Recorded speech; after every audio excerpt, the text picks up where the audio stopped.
And welcome back, Blue Beetle. You want to talk about a film that has had an interesting little journey? Starts out as an HBO Max original, and then they, along with, whereas compared to Batgirl starts out as the theatrical release. They look at Batgirl and say, "Oh no, this is bad. Like this is so bad that we can't afford to bring this out, or it's going to hurt Batgirl's brand bad." Apparently. Whereas they look at this movie and they say, no, this is actually really good. Why don't we put this in theaters? We spent 120 million on us. Let's try to get some of that money back. The reviews come out and they're actually solid. What's the last time I checked Blue Beetle? Well, I think last I checked it was like at 83%. Now Blue Beetle currently sits at 79%. So it's gone down a little bit, but still in the high 70s. That's better than most of the DC films have been doing lately. And I've been looking forward to it. It's a cool character. It's a fun concept. So it's essentially, as I had to explain to my girlfriend, I think Iron Man and Venom kind of meet a little bit. Not like the endosym suit from the comics, but I mean, it's symbiotic alien tech bonds with you, symbiosis, and you get this Iron Man-like suit that can do a bunch of great stuff, but it's also sentient at the same time. That's the gist of Blue Beetle. And the question is, did it live up to whatever hype I had for it? Because I wasn't like dying to see this movie, but I was really looking forward to this movie. It looked fun. It looked, a bit more, colorful, a bit more fun, a little bit more campy. So what did I think? I had an absolute ball with this movie. This is definitely a really entertaining movie. If my girlfriend does have the inkling to go see it, I'd take her to go see it. Absolutely. She's been a little worn out on movies as a whole, not superhero genre movies, but movies as a whole. But every once in a while, there's a movie that's still catching her interest, and she was at least somewhat interested in this. But no, this is a really good movie. It is a fun movie. Now let's get some stuff out of the way first. It is choppy in the first third. Up until he gets the Beetle suit, it is a bit choppy. It's a bit disjointed. Tonally, it's not. I wouldn't say tonally. That's not the right word. It's what's the best way to put it? It's kind of jumping around a bit. It is also corny. Like there's no getting around it. There's some of the script is pretty corny. It's got some good lines. And you like the way a lot of these characters are written. Not all of them, but a lot of them.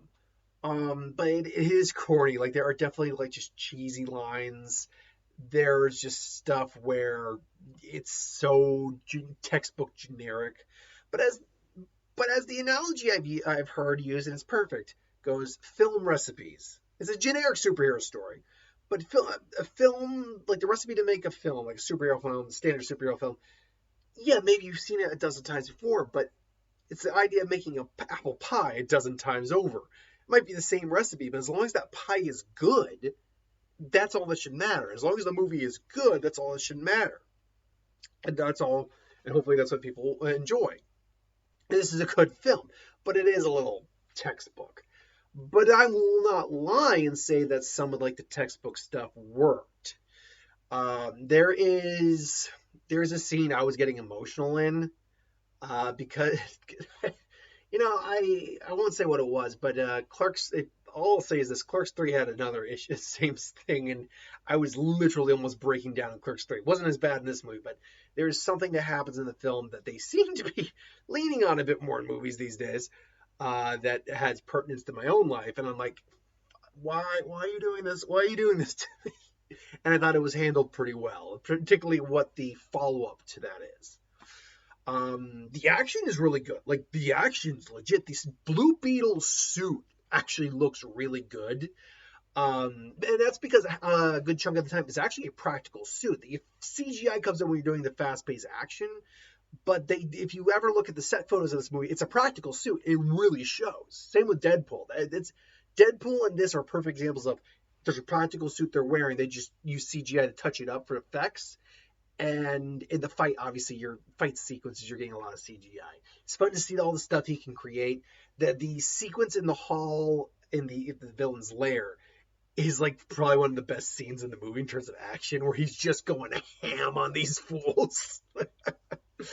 um, the family stuff is also really good too. It really has a lot of has a lot of Latino flavor to it. Like this is very much a Latino film. I mean, there's not Latino characters obviously, but in terms of like its style, its tone, its music, just like the heart of it, like it definitely um it feels Latino, but in a really good way. Like there's culture here.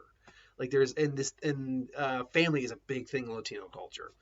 Um, and it really worked. You really like all these people really quickly. Save for one, she grew on me near the end, but the sister was going back and forth a little bit for me at points. I'm like, I get it, and that kind of goes, I think, to the first third's a little choppy for me. There's good parts and there's parts. I get she's younger. I get she's a bit more part of this day and age kind of thing. Uh, and there's times I'm like agreeing with what she's saying, but at the same time, she's kind of doing stuff like when they say let's look at it, it's like okay, let's look at it. She picks up the scarab and starts like kind of playing, looking. I'm like, okay, seriously, you don't know what that is. Why are you doing that? That is so stupid. Um, yeah, and then they were all doing it. I liked George Carlin, not George Carlin. Dude, I love George Carlin, but I actually like George Lopez. George Lopez is a lot of fun. He's kind of conspiracy theorist uncle, and so that's where the whole Batman's a fascist line comes from. Um, but he's also apparently pretty smart. He's kind of figured his own like he knows how to like actually like hack a little bit and like invent. I will admit, as someone put it, there is the question of later in the movie how they're able to operate stuff, but they have a great action sequence involving the Blue Beetle plane, which there's a reason that it's not like it's just, they suddenly make all this up. No, this exists for a reason, and the reason makes 100% sense. And then they get this great action sequence involving it playing to Motley Crue. And it's pretty awesome, actually. But for all the good, there is stuff that is. Oh, by the way, I should note that the actor playing Jaime Reyes, Zolo Maradunya, I'm probably butchering his name. He's most famous for Cobra Kai. He's great. He's got a great charm, a likability to him. He seems very both innocent yet like you get the idea that he's a bit more mature than his family in some ways. He also knows he can handle his shit when he needs to, but he's still learning. He's just got a great energy to him. And he can do the physicality because he's been on Cobra Kai. So when you see him like doing like the physicality in the suit, I'm assuming that's him. And like all the stuff he makes like as the Blue Beetle, he's great. Like I said though, it's not perfect. Like I said, it's choppy. The script jumps a bit. There are times where the effects are a little weird. I like the neon effect in some of this, but his overhead literally looks like a PlayStation 2 game screen. Like he's playing a game or something like that. So I'm like, okay, that's a little weird looking. I got over that quick. We don't see a lot of that. The villains though, Susan Sarandon and where's the name? Raul Max Trujillo, who plays Conrad Carapax / Omac. Him I liked because you clearly get there's more to what he's doing than just following orders.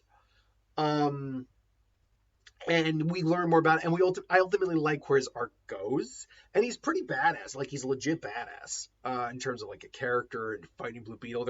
Their final fight, it's not like it's one-sided. It is actually pretty back and forth. Susan Sarandon, I love Susan Sarandon. It's hard to say what's off with it. It's like every line delivery feels like it was only like it wasn't a first take, but it was more like a second take.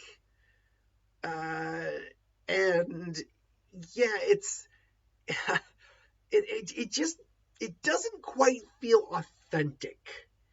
And I'm not saying she's not trying. I'm just saying like the takes they used sometimes are fine. Like they definitely play off the fact that she's not a good person, and that she is evil and she is just not likable, and you want to see her defeated. But at the same time, the delivery is just off. There's something off about it. And again, I don't know if it's like it just constantly feels like second take or whatnot. I just don't know. Um, so yeah, something about her is definitely not quite gelling with the rest of the movie. Like there's the whole. I remember from the trailer, and this line comes up saying, "The scared may have chosen you, but it belongs to me." I'm like, and look, I get that Jaime is stuck, but I probably would have had the gall though, because like, yeah, I think we know that's bullshit, lady, because we both know it's sentient. Therefore, it thinks for itself. It is its own being, and it can make make its own choices. Ergo, you don't own shit.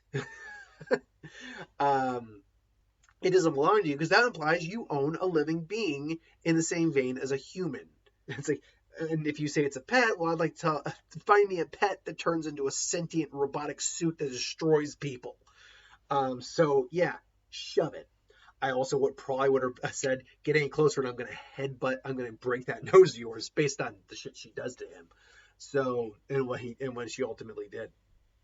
No, she's not a good person, and you want to. What is good about the character is you buy that you want this character to go down.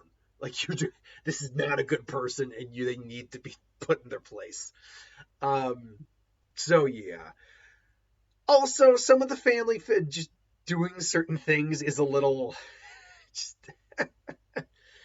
um, it's just like, okay, I get that you guys all have certain skills, at least to agree, but um, um, uh, the suspension of disbelief is required in certain bits of this.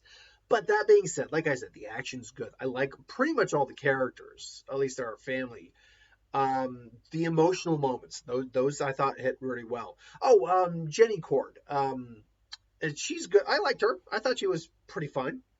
She was pretty fine. No, but I mean, she's a good-looking woman. But no, I thought she was perfectly adequate. And then again, she's got moments that work too. Um, no, I thought like I said, the emotional moments when they were there hit well. The action hit well. The effects looked pretty good for 120 million. This didn't look bad.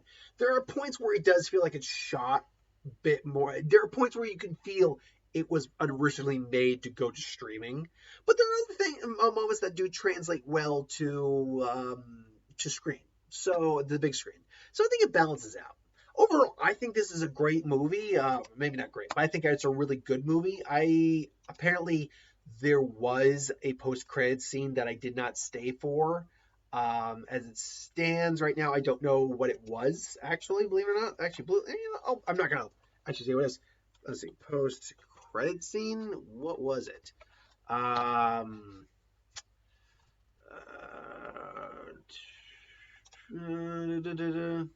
uh, it had one mid-end post-credit. See, the only reason I didn't actually stay is because my screening of Strays um was immediately after I got out of the movie.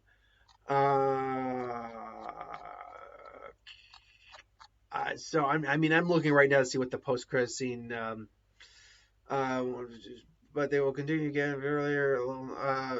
Okay, all right, and inside that, and let's see here. Uh, okay, so yeah, okay. I'll say this: the two I just found out what the two post-credit scenes were the mid and the post. Neither of them are bad. They're both more cute and charming, but they're also not like designed to lead into anything. I will say this: apparently there is a nod to Man of Steel. They mentioned Superman, but I didn't actually. I couldn't find what the Man of Steel reference was. Because there has been this big debate recently about whether Blue Beetle is actually going to be part of the new DCU. Um, and James Gunn put a little gasoline on the fire for that, saying that he's the first character of the DCU, but Superman Returns is the first legitimate movie of the DCU. So that implies that there will be a Blue Beetle, but whether or not it will be this actor playing him or whether or not these characters will come back, it's up in the air. People have interpreted that there will be a Blue Beetle, but movie has no connection. But I'll be straight out honest. I didn't. I mean, yeah, they referenced the Flash, but there's obviously going to be a Flash in the new DCU. Same when they referenced Superman, they referenced Batman. I didn't see anything that could dissuade this from being a stand. See, the way I've actually always interpreted that, what James Gunn said was that Jaime Reyes, it's spelled with a J, but it's Jaime. But that this Blue Beetle movie, technically it's canon to this DC universe, but that this character, including the actor and all these characters, can transfer over to the DCU because there's nothing that actually really connects it to the DCEU. As far as I can tell, that was the case. Like, there's nothing there. This movie can stand on its own. I mean, they reference the the bigger DC universe, but it stands on its own overall. So yeah, I'm not sure where this stands. I also have no idea how well this is going to do this weekend. There were 3 other people in my theater.